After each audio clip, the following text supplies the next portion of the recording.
Bom dia, Raíssa. Bom dia, Ingrid. Bom dia para todo mundo. 5 minutinhos para a gente começar, viu? Sobre o presente de vocês, viu? Eu fui lá em Evelyn, aí ela disse, Marconi, deixa para semana que vem, você traz, porque eu estou sobrecarregada aqui com as coisas e tal. Aí terminou, eu dizendo, tá certo, aí eu vou deixar lá na casa dela semana que vem, certo? O presentinho de vocês. Eu não esqueci, viu? O presentinho do Dia das Crianças. Aí daqui a pouco a gente vai começar, viu? Que é 5 minutinhos, aí eu faço a revisão da aula passada e a continuação da aula de hoje. Lembrar que o material que eu vou explicar, eu já coloquei lá no Google Sala de Aula e vocês podem ter acesso a esse material. Raíssa, Ingrid, eita, a gente está pertinho de terminar o ano, daqui a pouco é o Enem, viu? Organize aí para o Enem. O Enem está chegando, está tudo se encaminhando, está tudo indo certo. Aí ter tranquilidade, respirar, tirar nota boa, viu? Tirar nota boa. Ai, ai. Pronto, só mais 3 minutinhos. 3 minutinhos para a gente começar. Emanuele, bom dia, Emanuele. Só mais, só mais 2 minutinhos para a gente começar, viu? Aí a gente vai começar. O presentinho de vocês, eu fui lá em Evelyn, aí elas marcam eu estou com umas coisas aqui para fazer e tal, e terminou, ela disse, você vem na semana que vem, você entrega aqui, que eu chamo os alunos, aí entrega cada um, que você tem que etiquetar, tudo essas coisas, tudo. Aí eu disse, tá certo, é. Aí ela pegou e disse isso, e eu vou me organizar para deixar a semana que vem lá na casa dela, viu? Bem direito, tá bom? Eu vou deixar a lembrancinha do Dia das Crianças de vocês. Aí só 2 minutinhos para a gente começar a aula, uma revisão da aula passada e a continuação. Esse material está lá no Google Sala de Aula, viu?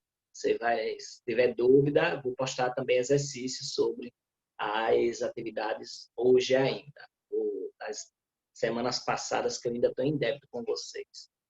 E toda atividade eu vou dar um retorno, porque agora o Google Sala de Aula, eu aprendi a usar um pouquinho, então tenho que dar o retorno da atividade para vocês, que eu vi lá que tinha um retorno. Tá? Então, a gente vai começar. Olha aqui, mais 1 minuto e meio para a gente começar. Eita, que João Pessoa está quente, né? Ixi, Maria, está quente demais. Eu não sei de vocês, mas é um calor, tá um calor grande, meu Deus. É o aquecimento global. O povo diz que não tem, mas tem mesmo. Emanuele gosta de ler? Raíssa gosta de ler? Ingrid gosta de ler? Ah, que bom. Que tipo de livro você lê? Ah, certo. Que tipo de livro gosta de ler? Aquele negócio de crepúsculo, não sei o quê, amanhecer, anoitecer, essas coisas assim, Harry Potter.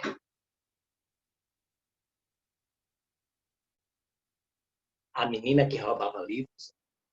Livro bom, viu?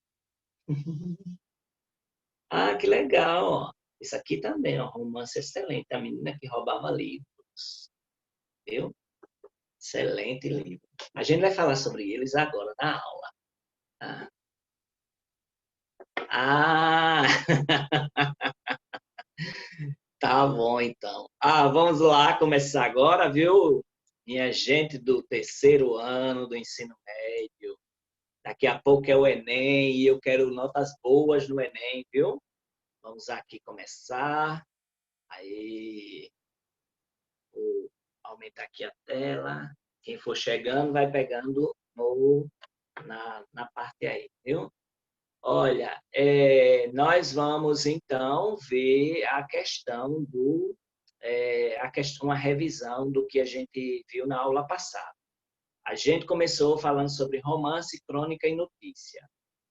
Nós sabemos... puxa, cadê o negócio aqui? Pronto. Aí, nós sabemos que o romance é uma narrativa longa, que a crônica é uma narrativa curta, com um fato do dia a dia, e que a notícia só passa informação. Então, eu falei para vocês isso na aula passada, a gente debateu alguns temas, eu falei alguns temas, aliás, das aulas que podem cair no Enem, e essa questão do romance, crônica e notícia sempre cai no Enem, viu? Então, a matéria de redação, a gente estuda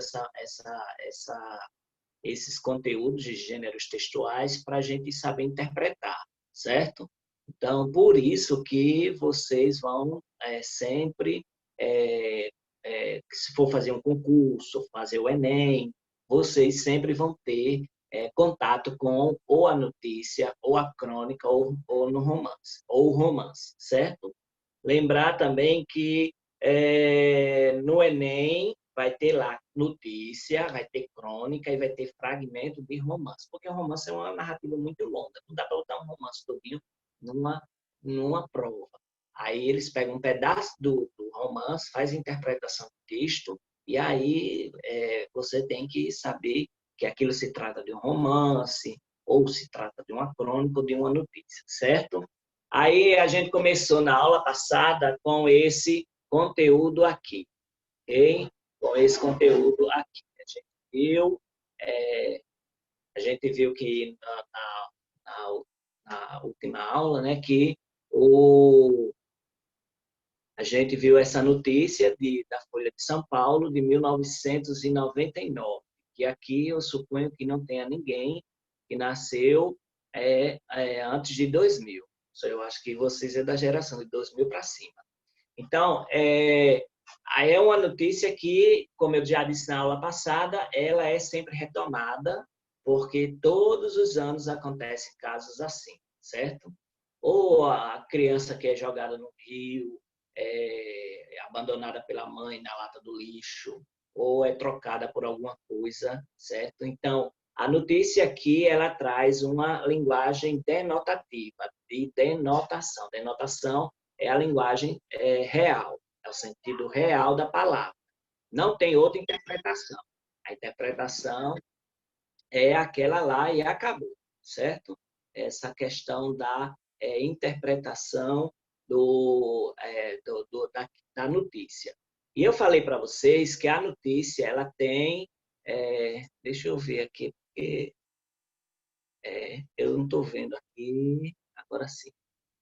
Aí, eu botei aqui, eu vou colocar de novo, porque eu não estava me vendo, não. Eu ainda não estou me vendo.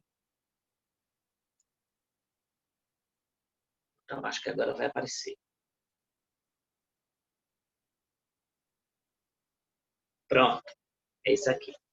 Aí eu, na última aula, eu falei com vocês sobre a questão da notícia, e eu disse que a notícia ela é dividida em três partes, certo?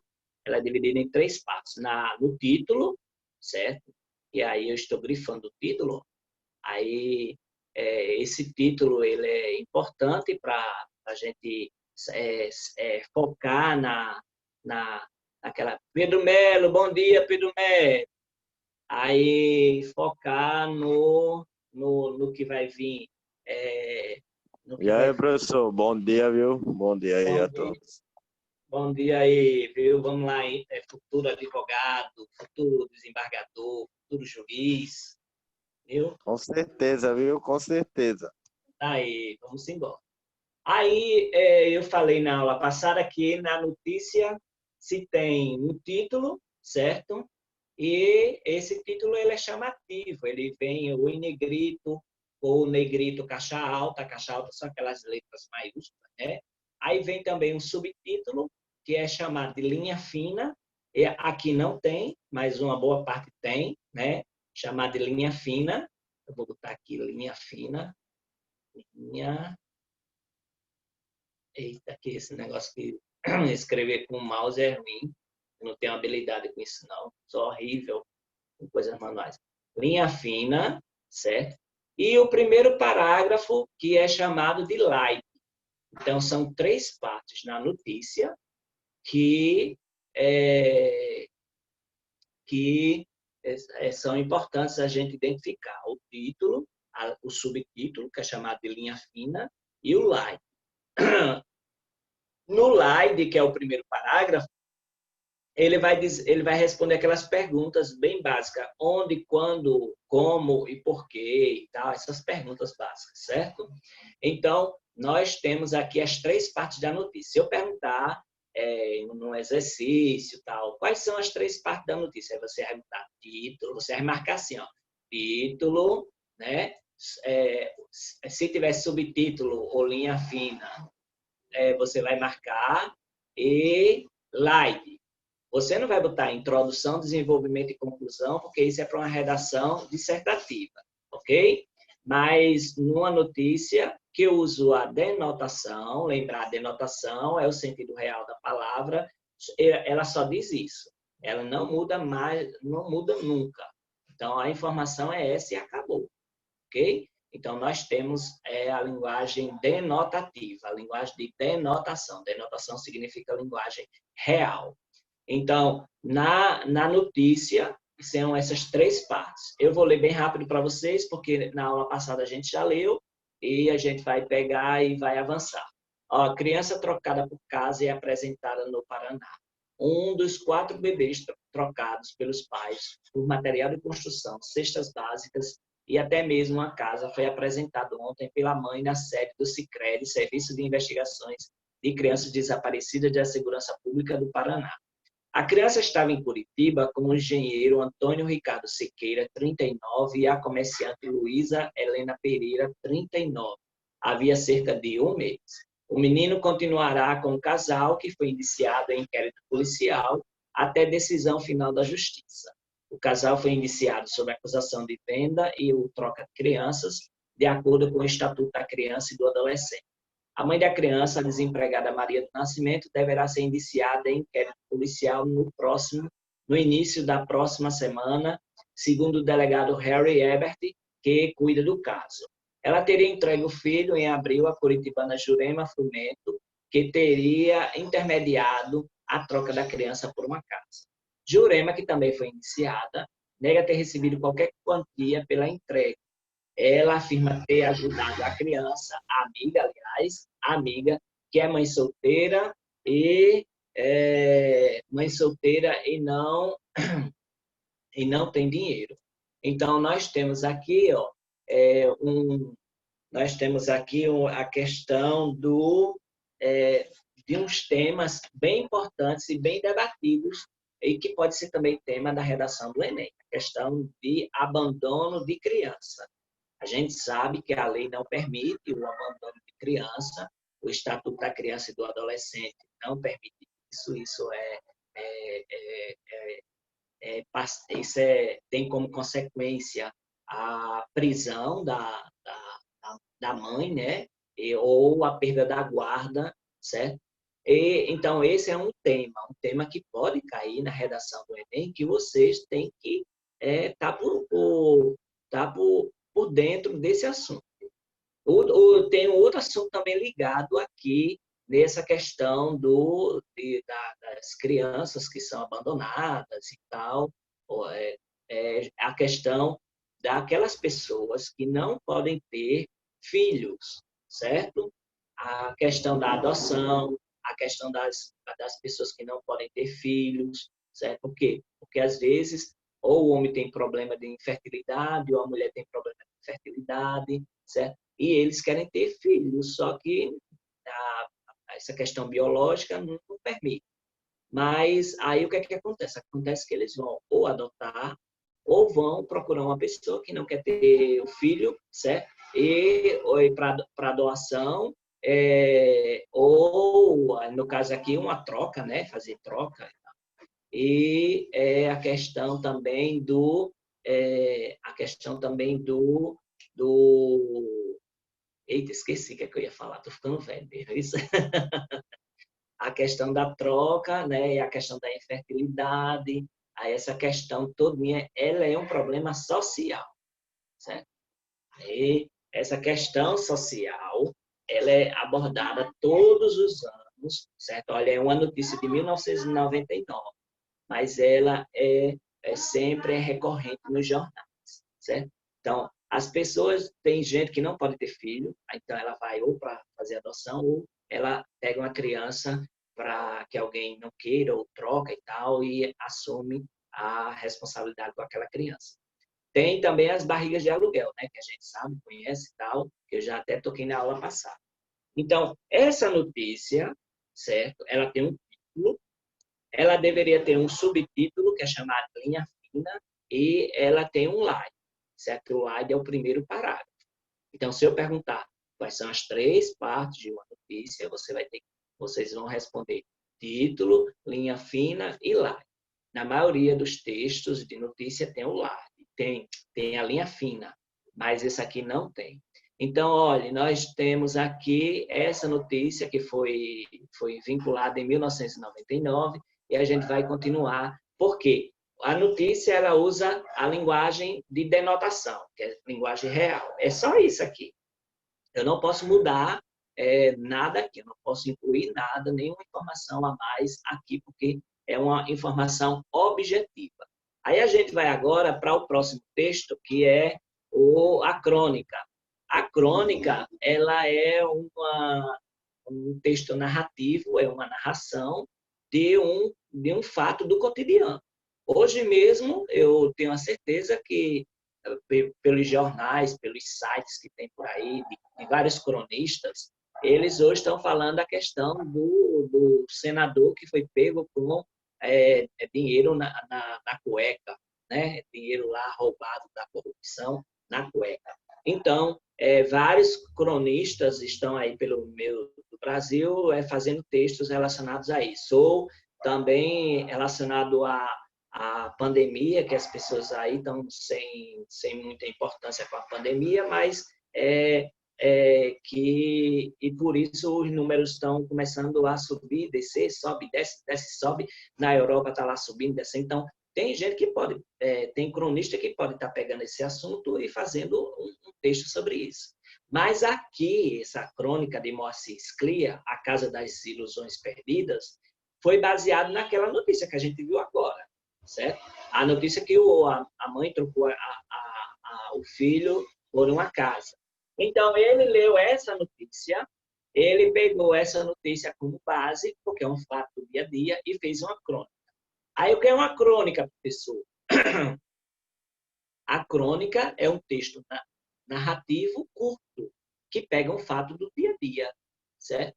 Ele pega um fato do dia a dia e faz a crônica em cima daquilo ali para criticar, né? Porque, de certa forma, tem a crônica que ela é crítica, reflexiva, ou ela também é humorística. No caso aqui não é humorística, ela é uma crônica reflexiva. Eu vou ler novamente a crônica para vocês, aí vocês vão pegar, eu não vou interferir agora, só quando eu terminar a leitura, que a gente pode comentar também. Aí, olha, A Casa das Ilusões Perdidas, de Moacir Sclia. Moacir Sclia é o maior cronista do Brasil. Ele morreu, acho que foi esse ano, foi no ano passado, certo?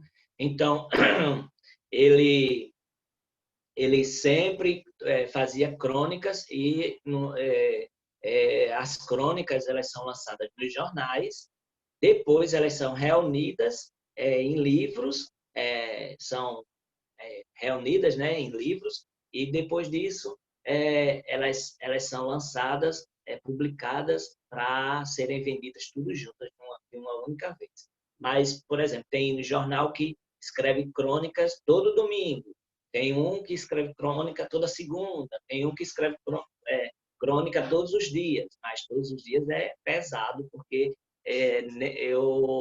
eu acho que nem o cronista pensa tão rápido assim, com tanta notícia e informação aparecendo.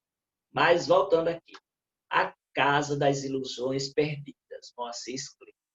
Quando ela anunciou que estava grávida, a primeira reação dele foi de desagrado, logo em seguida de franca irritação. Que coisa disse, você não podia tomar cuidado, engravidar logo agora que eu estou desempregado, uma pior. Você não tem cabeça mesmo, não sei o que vi em você. Já deveria ter trocado de mulher havia muito tempo. Ela naturalmente chorou, chorou muito.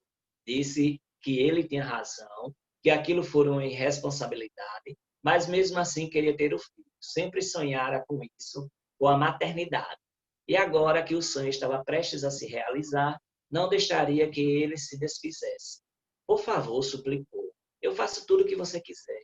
Eu dou um jeito de arranjar trabalho, eu sustento o neném, mas por favor, me deixe ser. Ele disse que ia pensar. Ao fim de 3 dias, daria resposta. E sumiu.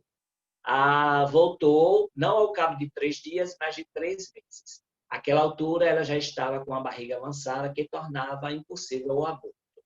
Ao vê-lo, esqueceu a desconsideração, esqueceu tudo. Estava certa de que ele vinha com a mensagem que tanto esperava. Você pode ter um neném, eu ajudo você a criar. Estava errada. Ele vinha, sim, dizer que podia dar à luz a criança, mas não para ficar com ela. Já tinha feito o negócio, trocariam o recém-nascido por uma casa. A casa que não tinham e que agora seria o lar deles, o lar onde agora ele prometia ficariam para sempre. Ela ficou desesperada. De novo caiu em prantos, de novo implorou. Ele se mostrou irredutível e ela, como sempre, cedeu. Entregue a criança, foram visitar a casa. Era uma modesta casa, era uma modesta construção num bairro popular. Mas era o lar prometido e ela ficou extasiada. Ali mesmo, contudo, fez uma declaração. Nós vamos encher esta casa de crianças, 4 ou 5 no mínimo. Então, voltando aqui para o início da crônica, a gente tem algumas informações importantes. A mulher, ela vive um relacionamento abusivo, certo? No momento que ela se descobre que está grávida, ela vai falar para o companheiro vai colocar a culpa nela, dizendo que ela que deveria ter cuidado. Nesse relacionamento abusivo, ele está induzindo ela a ser inferior e a ser a causadora de todos os problemas. Ele diz que está desempregado, que deveria ter arrumado outra, tal, e ela vai chorar, chorar, e depois vai ceder, dizendo que a culpa era dela realmente. Desculpa. E ele diz que depois de 3... Eita, me entalei. Depois de 3 dias, voltaria, certo? Voltaria para dar resposta se ela iria ficar com a criança ou não. Aí, ele não voltou em 3 dias, voltou em 3 meses. E ela achava, né, naquela esperança de que ele teria mudado de ideia, mas coisa nenhuma. Ele pegou, então, disse que faria um negócio, né, que trocaria o recém-nascido por uma casa. Então, você vai vendo aí, né, que a criança, o recém-nascido, como uma mercadoria. E aí ela tentou de novo, implorou, chorou, mas terminou cedendo para ele, porque nesse relacionamento abusivo ela está sendo coagida a isso. E aí foram entregar a criança, da criança ficaram com a casa, né? E na casa vocês vão perceber que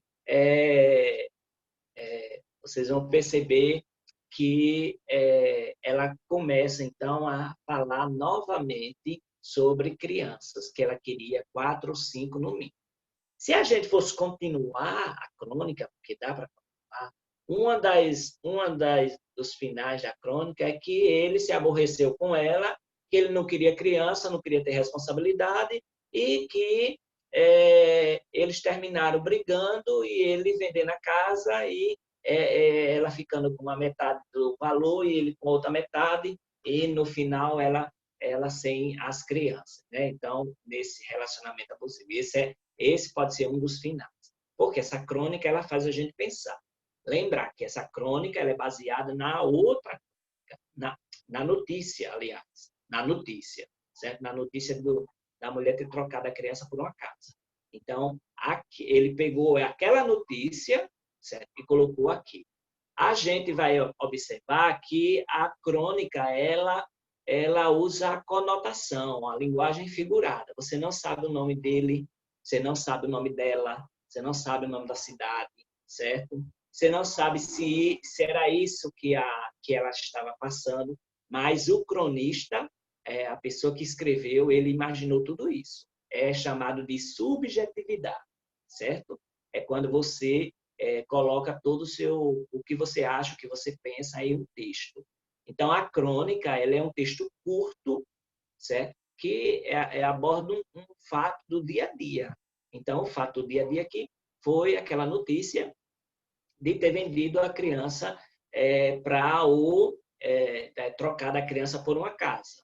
Então, nós temos essa notícia e ele toma por base, certo? Então, essa questão, eu não sei se vocês conhecem alguém que já deu alguma criança ou que trocou e tal, mas esse é um caso muito comum, não é um fato do dia a dia. E ele pegou essa ideia e trouxe para cá, né? Trouxe para cá, para a crônica, e falou. Lembrar, a crônica é um texto curto, certo? Que aborda um fato do dia a dia. Aí tem poucas personagens. Aqui nós temos só duas, né? Uma moça, um rapaz e uma moça, um homem e uma mulher. Aí um homem e uma mulher aqui no texto. E o local a gente nem sabe onde é, porque fala que eles estão ali, naquele local, naquele espaço, mas não determina se é uma casa, se é na casa deles e tal. Aí a gente não sabe direito, mas a gente sabe que é um local determinado, que eles dois estão sempre juntos ali. Então, isso é uma crônica, certo? Aí agora nós vamos ver o romance. Aí o romance, ele é uma história mais longa, certo? Ele é uma história longa. Existem romances que são grossos assim, né? Existem romances que são fininhos assim, certo? Então, eu vou falar aqui para vocês de alguns romances, né? E depois vou dizer os tipos de romance. Quando eu falar romance, eu não estou dizendo que é romance de um homem com uma mulher, não, viu? Eu estou dizendo que o romance, ele é uma narrativa longa. Toda vez que eu me refiro a falar romance, eu estou dizendo que é uma narração longa, certo? Então, olha, existe esse livro aqui, deixa eu botar aqui, ó, Mamurto, de Jorge Amado. Aí, Jorge Amado, ele nasceu na Bahia, certo? É um baiano muito apreciado na literatura brasileira, certo?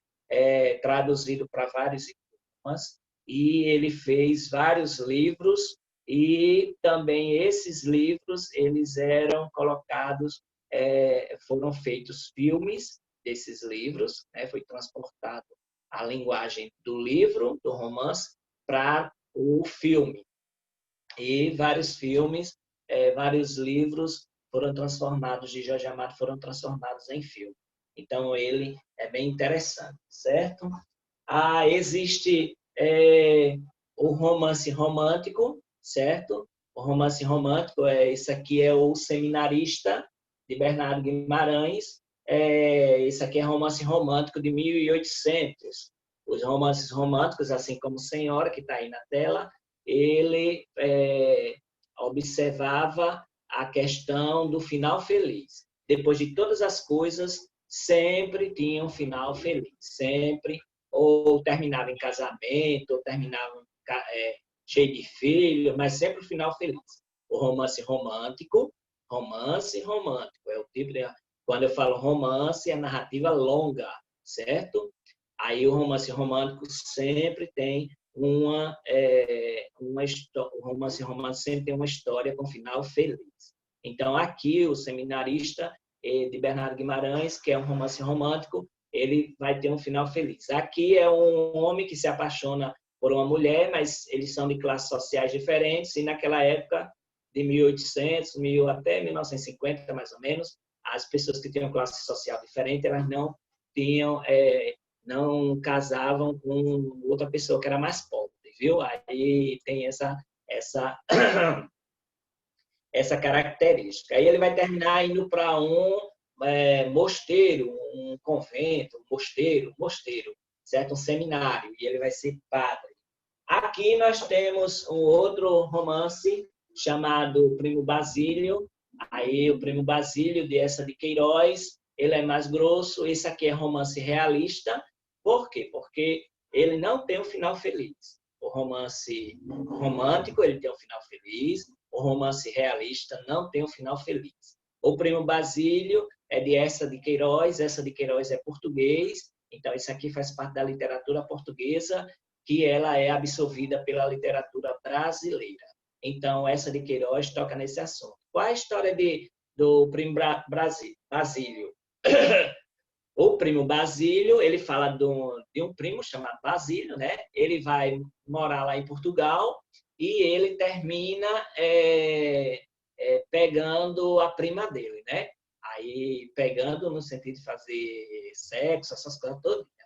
E ela termina fazendo umas cartas e tal, e o marido dela é engenheiro e termina desconfiando, né? E o fim é Pedro Melo. O negócio é sério. Mas não fala assim de pornografia, não. O texto não é um texto pornográfico. Fala que traiu, que eles dois foram fazer amor e etc. Essas coisas aí, viu? Aí ele pega e ele termina, então, o Primo Basílio, ele vai embora, né? Ele vai embora, deixa ela lá, né? Só quis curtição com ela, e ela fica apaixonada e manda umas cartas, e depois a empregada faz chantagem com ela, porque encontra essas cartas, e diz que vai dizer para o marido. Depois ela acha que o marido já sabe e tal, e ela termina morrendo em depressão por causa disso. Então, aqui é o Primo Basílio. Outro livro bom também é A Menina que Roubava Livros, certo? A Menina que Roubava Livros é um romance, viu? E quem conta aqui, o narrador desse romance, é a Morte que está narrando a história todinha, viu? Então, quando eu falar de romance, é um texto longo. Aqui nós temos outro livro que é chamado Dom Casmurro, que vocês viram o assunto no segundo ano. Dom Casmurro de Machado de Assis. Aí vocês lembram, só que aqui ele é diferente. Ele foi transportado para a linguagem de quadrinhos, ó, certo?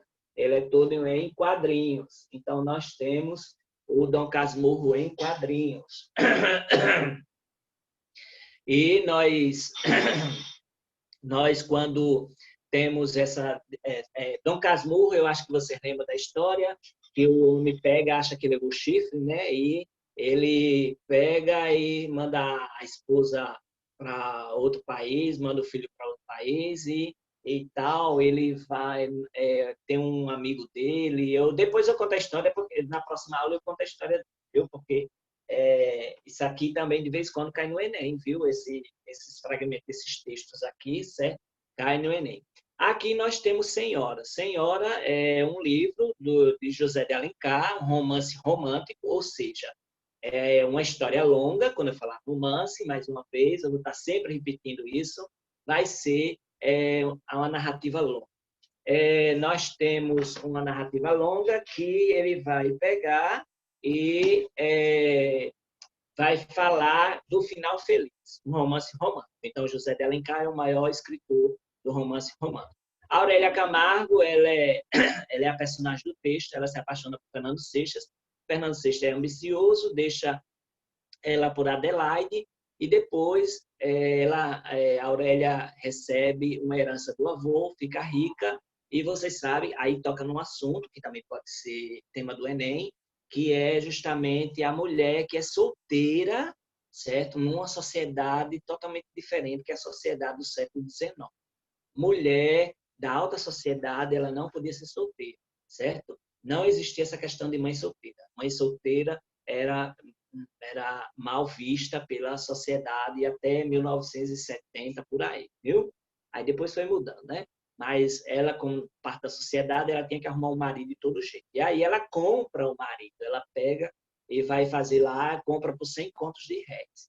E aí eu vou ler para vocês rapidinho, aí diz assim: Senhora, Aurélia Camargo, filha de uma pobre costureira e órfã de pai, apaixonou-se por Fernando Seixas, homem ambicioso, a quem namorou. Este, porém, desfez a relação, movido pela vontade de se casar com uma moça rica, Adelaide Amaral, que era filha de um banqueiro, e pelo dote ao qual teria direito de receber. Passado algum tempo, a Aurélia, já órfã, recebe uma grande herança do avô e ascende socialmente. Passa, pois, a ser figura de destaque nos eventos da sociedade da época. Dividida entre o amor e o orgulho ferido, ela encarrega o seu tutor, Pio Lemos, de negociar seu casamento com Fernando por um dote de 100 contos. O acordo realizado inclui em uma de suas cláusulas o desconhecimento da identidade da noiva por parte do contratado até as vésperas do casamento. Ao descobrir que sua noiva é Aurélia, Fernando se sente infelizado, pois, na verdade, nunca deixara de amá-la e abre seu coração para ela. A jovem, porém, na noite de núpcias, deixa claro, ela comprou para representar o papel de marido que uma mulher na sua posição social deve ter. Dormirão em quartos separados. Aurélia não só pretende se entregar a ele, como aproveita as oportunidades que o cotidiano lhe oferece para criticá-lo com ironia. Então, é uma situação aqui, uma forma crítica também da sociedade da época, certo? Aqui a questão da herança do avô, o pai dela provavelmente não concordou com o casamento arranjado, fugiu, casou com uma mulher totalmente diferente daquela que o pai queria, a herança não vai para ele, né? O avô de Aurélia não deixa a herança para o pai, né? Mas deixa para ela, que é a única herdeira da família. E aí tem essa questão da mulher na sociedade. E ela passa na cara dele, né? Você é um vendido, eu comprei você por 100 contos de réis, mas ela gosta dele. Mas no final, tudo se esclarece, tudo fica ótimo, feliz, maravilhoso. E como as novelas de televisão, sempre termina com um final feliz. Então, é um romance romântico. É uma história longa, mas tem um final feliz. Então, esse é um romance, por ser uma história longa, e é romântico por ter um final feliz. Existe um romance de ficção e outros tipos de romance. Aí a gente vai ler aqui, olha, aqui os romances, aqui o romance, que é uma narrativa longa, aqui a crônica, que fala de um fato do dia a dia, eles usam a conotação. Conotação é uma linguagem figurada, certo? Já a notícia, que fala só sobre a notícia mesmo, né, os fatos lá, ele usa a denotação. Denotação é o relato fiel, sem nenhuma modificação. Então, conotação, linguagem figurada, e denotação, linguagem real. A romance, narrativa longa, e crônica, uma narração do fato do dia a dia. Aí nós temos aqui um romance, que é uma longa narrativa de ficção, certo? Aí tem várias capas de romance, e aí tem até dos lobos, né? Crepúsculo, não sei o quê, Harry Potter, isso são romances, porque são narrativas longas, certo? Aí o primeiro romance foi Don Quixote de la Mancha, que foi publicado em 1605 ou 1612, por Miguel de Cervantes. É um homem que se intitula cavaleiro, né? Ele arruma um companheiro, e ele é da cidade de La Mancha, e ele vai atrás da sua amada, certo? Então, Don Quixote de La Mancha. Então, talvez algum aluno já tenha lido quando criancinha, naquelas histórias ilustradas, certo? Que tanto fala. Aí nós temos a característica do romance, que é uma história complexa, existem várias personagens, o cenário é variado, acontece aqui, ali, um monte de cenas, certo? O período depende das cenas, pode ser de curta duração ou de uma duração longa. Mas provavelmente é longa, porque ele deixa o tempo como psicológico. O enredo são vários fatos, o narrador pode ser observador ou narrador personagem, e nem todo romance é romântico, ele pode ser de suspense, aventura, policial, ficcional, tá certo? Aí na próxima aula a gente vai dar sequência a esse... tá certo. Aí a gente vai dar sequência a esse slide que está lá no Google Sala de Aula. Então, esse material já está lá e eu vou passar a atividade para vocês também, certo? Agradeço a presença de todos, boa aula, terceiro ano, e até sexta-feira que tá certo? Um abraço para todo mundo. Perguntar, vocês têm alguma dúvida? Só tem 30 segundos, viu? Ficou clarinho assim? A gente ainda vai reforçar na aula que vem, né? Aí por isso que a gente viu, tá certo? Ok, obrigado, Guilherme. Um abração. Tchau, vocês. Até a próxima, viu? Tchau, gente. Tchau. Valeu.